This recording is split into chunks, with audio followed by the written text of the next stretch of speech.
Macabre Cast. The devil's on the loose and he's dancing with the mummy. Doc Mark and Chorus, the little mummy, here to bring you another episode of Macabre Cast, where we'll be dropping R's where they belong and adding them where they don't.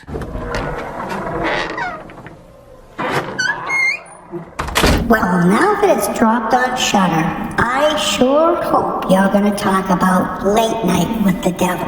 As a matter of fact, Chorus, yes, I am. At this point, we've already heard from a couple of the Drac Pack about Late Night with the Devil, and I don't think I'm wrong to say it was very well received. I agree. I may have liked it and enjoyed it even more. Let me tell you why.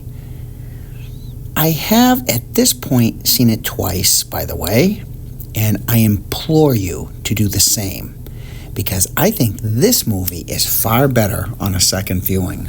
Knowing what's coming and watching more closely the second time was, for me, so much better.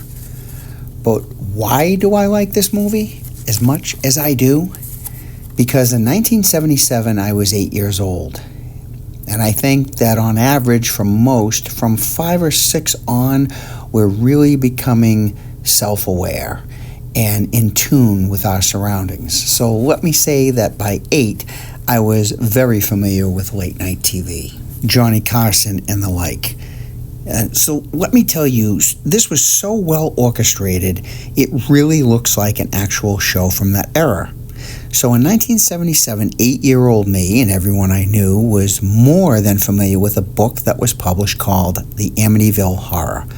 Most of us took our parents' copy and read it, or even maybe got it out at the library. There was also news that a film was being made. At this innocent age, everybody believed that that house was truly haunted and harbored a demon. Regardless of what has been disproven today, these were different times. And on the heels of the movie The Exorcist, never had the devil been so prominent in mainstream media.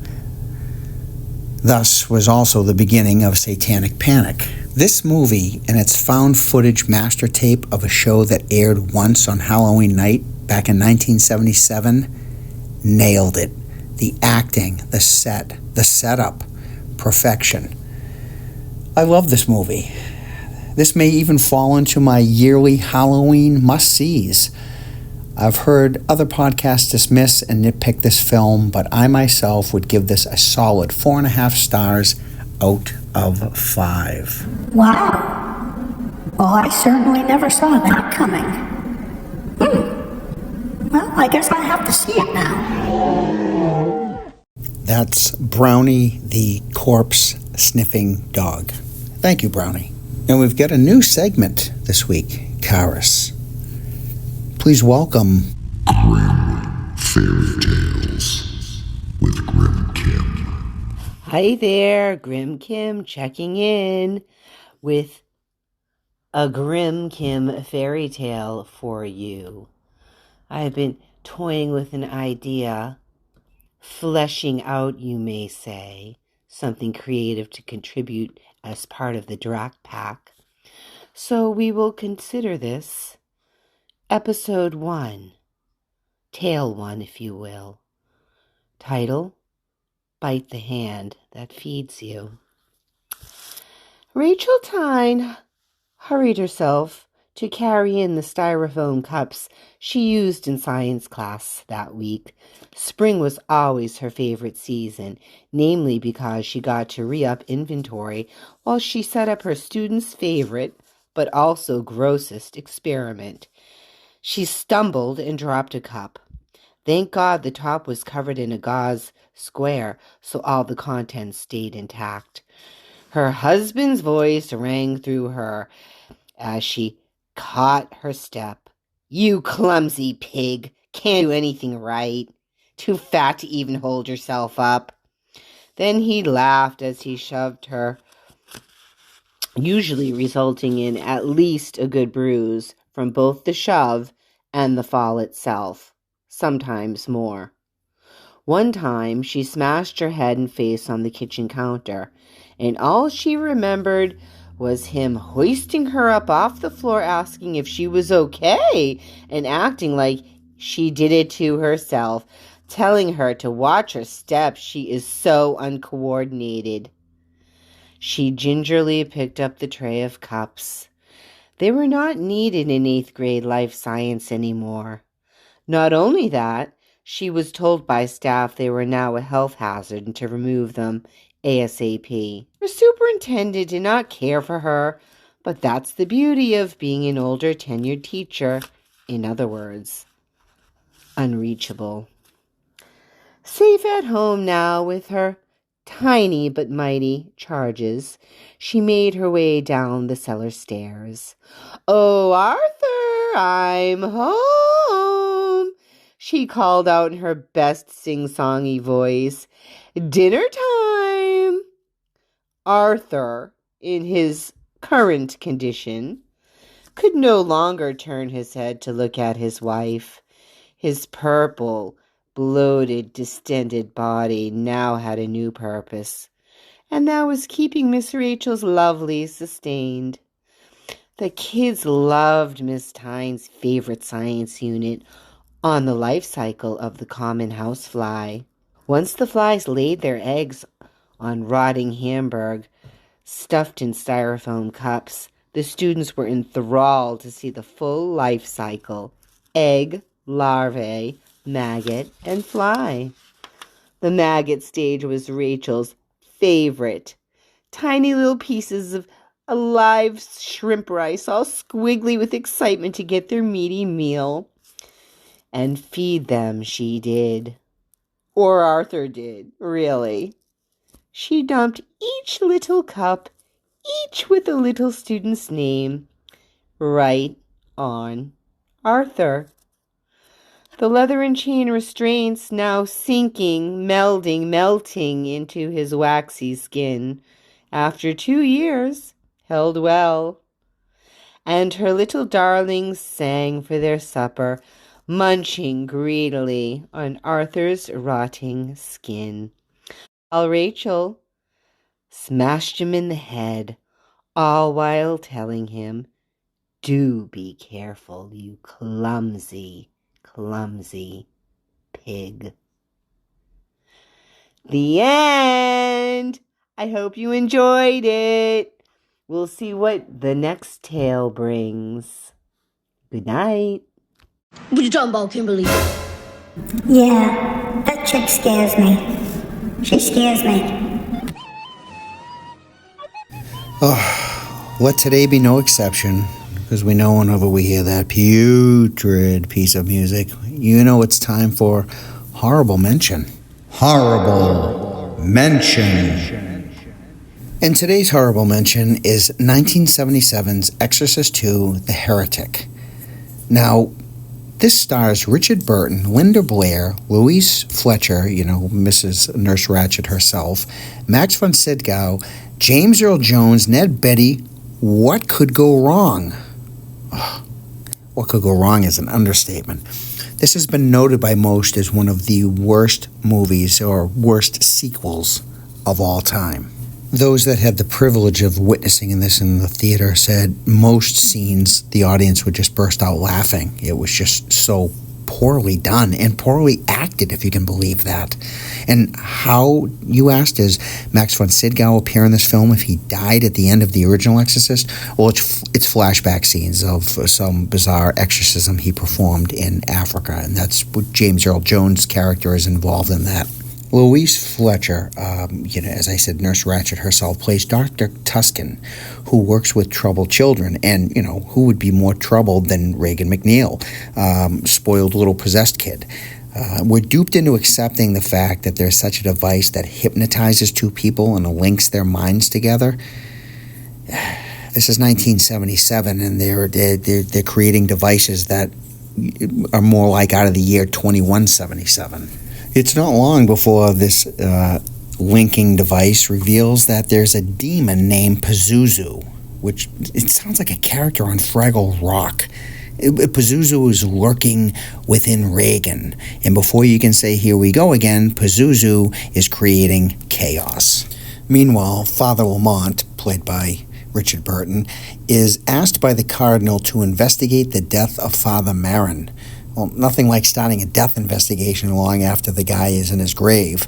And somehow hordes of locusts get involved, and they're everywhere, and the final battle is fought in such a dark room that none of us can really see what's going on. This movie was a complete failure, and if you're really looking for a solid Exorcist sequel, I would go with Exorcist 3, starring George C. Scott, which is based on William Peter Blatty's book, Legion. And this has been horrible mention. Exorcist 2, The Heretic. Hey, Doc, we got something different this week. A joint review by Scary Larry and Grim Kim. They teamed up to give us one. Greetings, Dark Mark and Karis the Little Mummy. Scary Larry here, and another guest.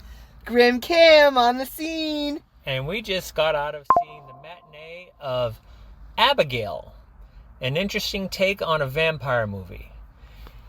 So, what'd you think of the movie? I thought it was good. It was what I would expect it to be, which was a fun romp.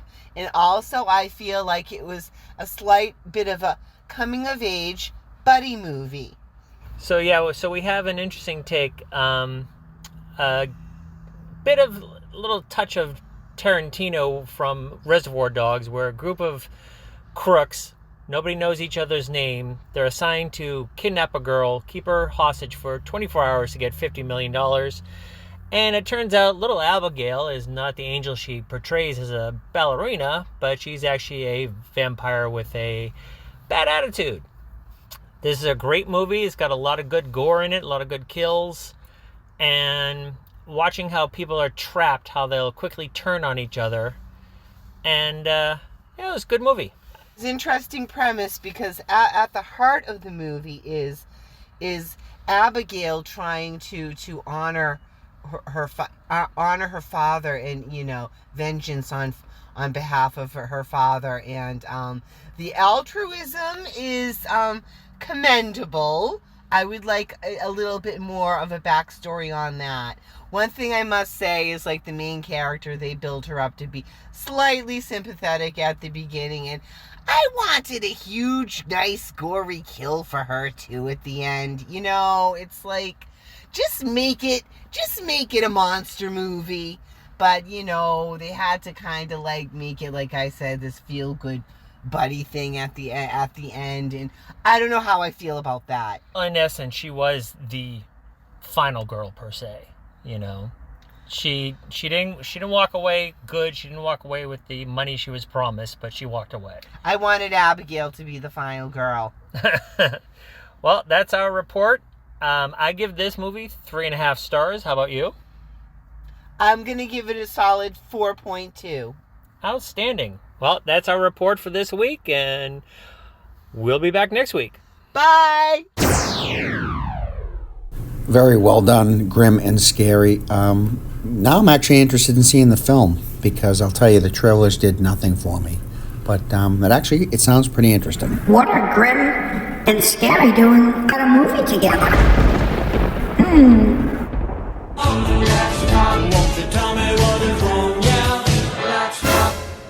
Hey, Doc Mark and Karis. Hard Chat Matt here.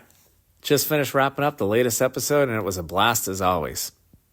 Hey, Dark, are you or have you ever been a fan of Doctor Who?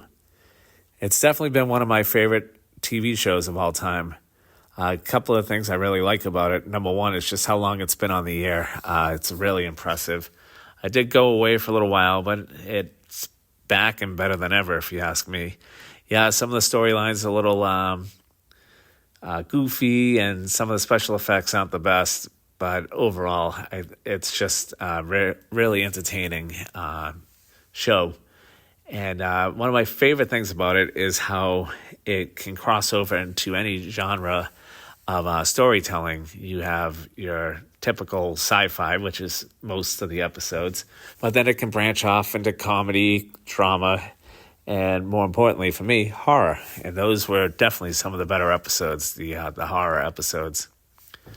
I distinctly remember the very first time I ever watched a Doctor Who episode. I was about 6 or 7, scrolling through the dial looking for something to watch, and stopped on Channel 2 and caught the great theme song, and I was like, oh, what the heck is this? And it was a Tom Baker episode, the guy with the long scarf.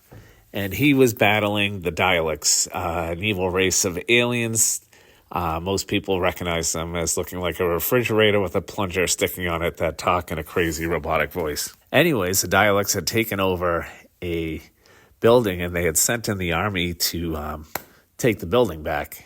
And a Dalek zapped a soldier, and he screamed, and the screen went black and white and flashed several times, and the soldier disappeared into thin air. Growing up watching G.I. Joe and the A-Team, I fully expected this soldier to make a return by the end of the episode. And when the credits rolled at the end and he hadn't showed up, it had really shook a young horror chat. I still think about that soldier all the time and have my fingers crossed that he'll show up in one of the newer episodes, but something tells me that's not happening. Another thing I really appreciate about the series is how they explain how so many actors and actresses have played Doctor Who over the years.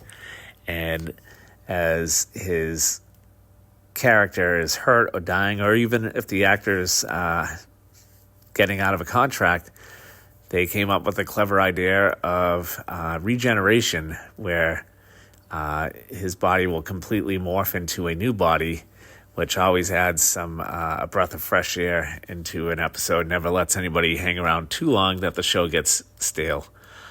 They have a brand new Doctor Who will be debuting fairly soon, in a couple of weeks, I believe, on Disney+. That's where the new episodes will be from now on, I guess, or the BBC.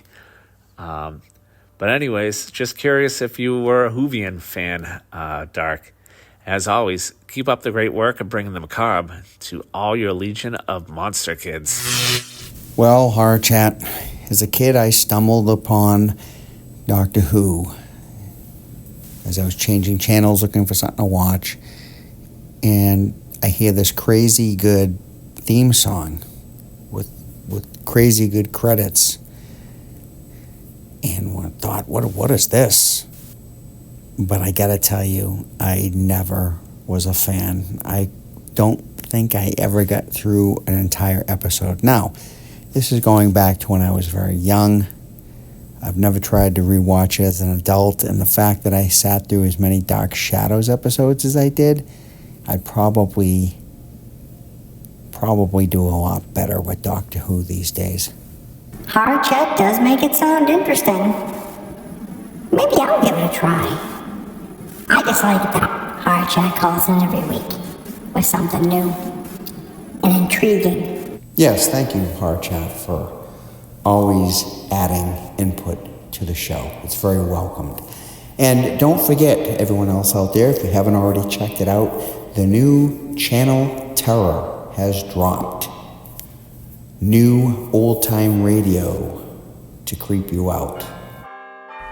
Until next time, stay on the road, keep clear of the moors, and beware the moon. But most of all, be good to yourself. This is Dark Mark, signing off. See you soon. This is a Macabre Theater production.